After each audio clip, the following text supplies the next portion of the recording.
Praise the Lord. नया दिन नई उम्मीद में आप सभी का स्वागत है। आइए आज के वचन को हम लेकर पढ़ेंगे। न्यायियों की पुस्तक उसका 15वां अध्याय उसका 13वां वचन। उन्होंने कहा, ऐसा न होगा, हम तुझे कसकर उनके हाथ में कर देंगे, परंतु तुझे किसी रीति मार न डालेंगे। तब वे उसको 2 नई रस्सी से बांधकर उस चट्टान पर ले गए। देखिए, यहाँ पे कहा जाता है कि सिमसोन के बारे में जब फिलिस्तियों ने उसको बांधना चाहा था, तब वे लोग क्या करते हैं, वे लोग 2 नई रस्सियों को लाते हैं। वे लोग पुरानी रस्सियों को नहीं ढूंढते हैं, बल्कि वे लोग नई रस्सियों को लाते हैं और उसको बांधते हैं। ये सोचकर बांधते हैं कि नई रस्सियों से बांधेगा तो ये रस्सी टूटेगा नहीं। जो नया एक रस्सी लाया था, क्योंकि जूना रस्सी पुराना रस्सी टूट सकता है, तो भी उन्होंने क्या किया, एक नया रस्सी को लाया। वो एक रस्सी नहीं, उन्होंने क्या किया, 2 रस्सियों को लाकर उसको बांधने की कोशिश की। लेकिन उस रस्सी को भी जब पवित्र आत्मा उतरा, जब परमेश्वर का यहोवा का आत्मा उसके ऊपर बल के रूप से उतरा, तो वो क्या हो गया, 14वां वचन में हम देखते हैं कि वो रस्सी आग से जले हुए सन के समान हो गई।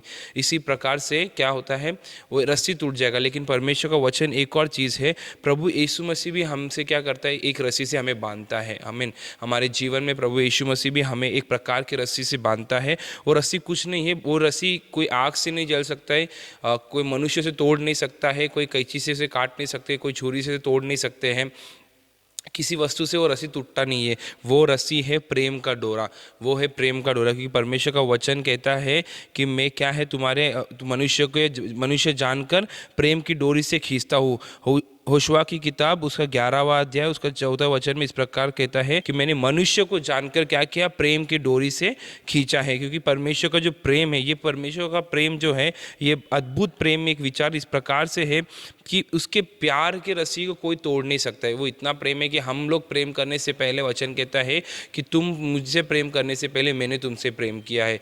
जब प्रेरित पौलुस ने मसीह के प्रेम की डोरी के विचार किया, तब वो कहता है, देखिए वचन में इस प्रकार कहता है, रोमियो की किताब में 8वां अध्याय में अगर हम देखते तो उसमें कहा गया है कि क्योंकि मैं निश्चय जानता हूँ कि न मृत्यु, न जीवन, न स्वर्गदूत, न प्रधानताएं, न वर्तमान, न भविष्य, न सामर्थ, न ऊंचाई, न गहराई और न कोई और सृष्टि हमें परमेश्वर के प्रेम से जो हमारे प्रभु यीशु मसीह में है अलग कर सकेगी। देखिए, उन्होंने इतना अच्छे से कहा कि जीवन में अगर मृत्यु भी आ जाए, चाहे आपके जीवन में कोई स्वर्गदूत आके बोल दे, देखिए वो तो अपरंपार की बात है, चाहे कोई प्रधानता आए या फिर वर्तमान स्थिति हो या भविष्य की स्थिति हो आपके जीवन में, या फिर कोई एक इस प्रकार की परेशानी भी आए, वो हमें क्या नहीं कर सकती, परमेश्वर के प्रेम से हमें क्या नहीं कर सकती, अलग नहीं कर सकती है। क्योंकि परमेश्वर का जो प्रेम वो इस प्रकार का डोरी है।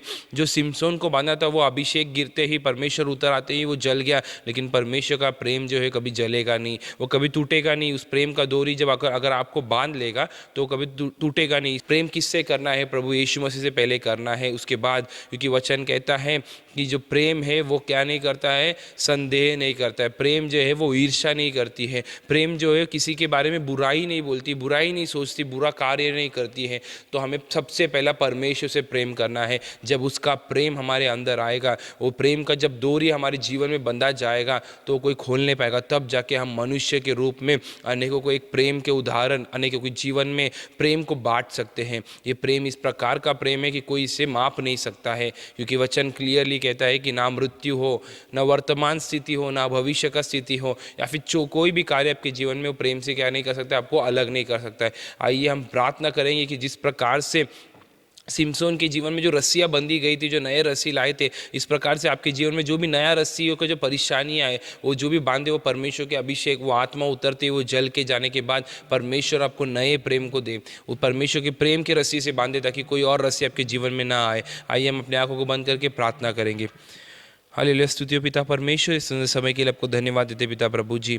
अभी तक आपने हमें संभाला, चलाया, इसलिए धन्यवाद देते परमेश्वर। आज के दिन को आपने दिखलाया, इसलिए आपको धन्यवाद देते प्रभु जी। विशेष तौर से परमेश्वर हालेलुया, हमारे साथ प्रार्थना करने वाले हर एक भाइयों बहनों के लिए हम प्रार्थना करते प्रभु जी। उनके जीवन में, जो उनके जीवन में बांधे गए हुए अनेक जो रस्सियाँ है परमेश्वर, जो परेशानियों की रस्सियाँ है परमेश्वर, जो कठिनाइयों की रस्सियाँ है परमेश्वर, जो बीमारियों की रस्सियाँ है परमेश्वर, वो आपके अभिषेक के उतरती है परमेश्वर, भस्म होने के लिए हम प्रार्थना करते परमेश्वर उनके जीवन में एक नए रस्सी को बांध दिए, ताकि कोई और रस्सी उन्हें ना बांधे पाए परमेश्वर। उनके जीवन में एक प्रेम की रस्सी को बांधिए परमेश्वर, वे लोग आपसे प्रेम करने पाए परमेश्वर, आपका प्रेम का रस्सी वो कभी टूटने ना पाए परमेश्वर। वचन के अनुसार उनके जीवनों में आप कार्य कीजिए परमेश्वर। जो लोग विश्वास के साथ प्रार्थना कर रहे परमेश्वर, उनके जीवन में बड़े कार्य कीजिए परमेश्वर। आने वाले दिनों में आप बड़े कार्य करने के लिए हमसे प्रार्थना करते हैं। सारा स्तुति, आदर, महिमा, गौरव आप ही को देते। छोटी सी प्रार्थना उद्धारकर्ता प्रभु यीशु मसीह के नाम से सुनो, ग्रहण करो मेरे प्यारे पिता, आमीन।